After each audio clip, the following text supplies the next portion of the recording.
Good afternoon, CFM. This is Coach Matt. It is Friday. It is time for some bodyweight volume training as well as a little bit of skill work with our jump rope. Let's begin with the warm-up. I want you to jog 200 meters, then come back inside for 15 reps of our pogo hops. Try to be elastic, springy, bouncy on the pogo hops, pulling the toes up away from the ground, really striking the ground with the ball of the foot. Trying not to be soft on those ones. Be hard, rigid, elastic, all of those good things that the tension in your tendons, ligaments, and muscles are what leads you to be more explosive, and that is a hallmark of youthful tissue that we can train and we can improve on. Even as our tissues physically are aging every day, we can encourage them to remain youthful and pliable and resilient. 5 reps on each side of a light kettlebell windmill. So we're gonna get that kettlebell. Think about looking at your thumb, feet point away from the arm that is holding that up, and then the back of my hand is sliding down the inside of my front leg. We're gonna initiate by kicking the hips out and then trying to keep my eyes on that kettlebell the whole time until I get down to the bottom, which is where my hamstring or my glutes stop stretching, and then locking out as I get back to that overhead position. Make sure it's not a soft lockout, but a firm hip squeeze, glute squeeze at the top of that movement. Next one, we're gonna go these hip internal rotations. So we're taking our 90-90 position right here, and then what I'm trying to do is rotate. Woohoo! She started cramping right there, right out of the gate. How about that? We're trying to rotate this ankle upward away from the ground without anything else moving. So I'm trying not to like rock my body this way. I'm trying just to flex that muscle on the outside of my hip to rotate that ankle upward. You can see like all of me wants to lean forward to make that happen, and I'm trying to resist that the motion that kind of just like leans me into it, right? I want to try to isolate that hip internal rotator right there. Ooh, that's hard. Okay, 5 reps on each side.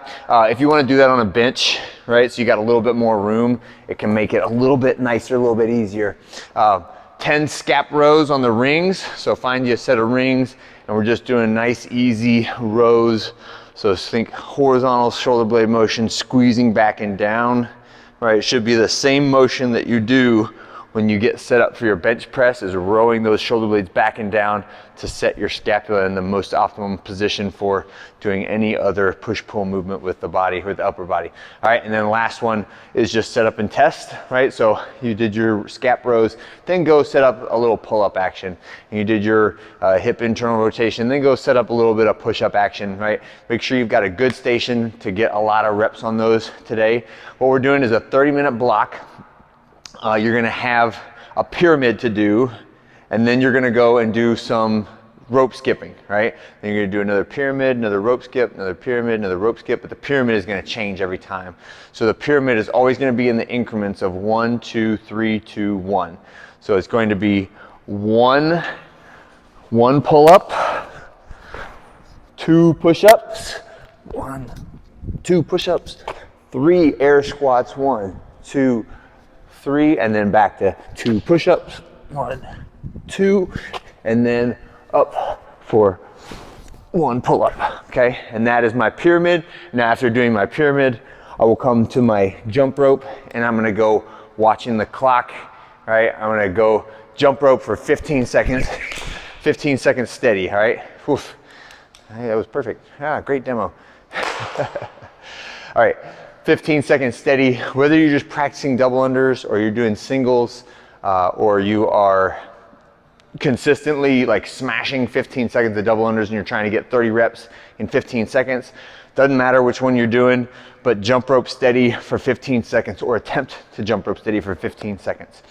And then you're gonna go back to your pyramid, only the pyramid indexes upward with every round. So whatever round you're on, that is the number of pull-ups that you're going to do to start your pyramid, right? So if it was 1, 2, 3, 2, 1, then you're gonna go 2, 4, 6, 4, 2, right? 3, 6, 9, 6, 3, etc., following that ratio of 1, 2, 3 every time, all the way up, and then you're just gonna continue on up that ladder, or up the pyramids, and doing your jump roping in between each round. And that's gonna continue for 30 minutes, okay? So this should get into some pretty deep, large sets of unbroken pull-ups, unbroken push-ups, unbroken air squats, and then eventually it'll get to where, okay, now it's multiple sets of pull-ups, multiple sets of push-ups, multiple sets of air squats, and that's okay. We're just gonna keep on going. You're gonna score whatever your round is that you finished on, and then the number of reps you got on that round. So if you finished the round of 8 pull-ups, 16 push-ups, and what's the next one? 24 air squats. If you finish that round and you're working on the next round, it would be 8 plus whatever reps you got on the next round is your score. And don't count the double unders at all. They're just an intermediate skill piece that do not affect your total score. They're just 15 seconds of time where you're not doing the body weight stuff. That's it for today. I hope that was enough explanation. And I'll see you guys on Saturday.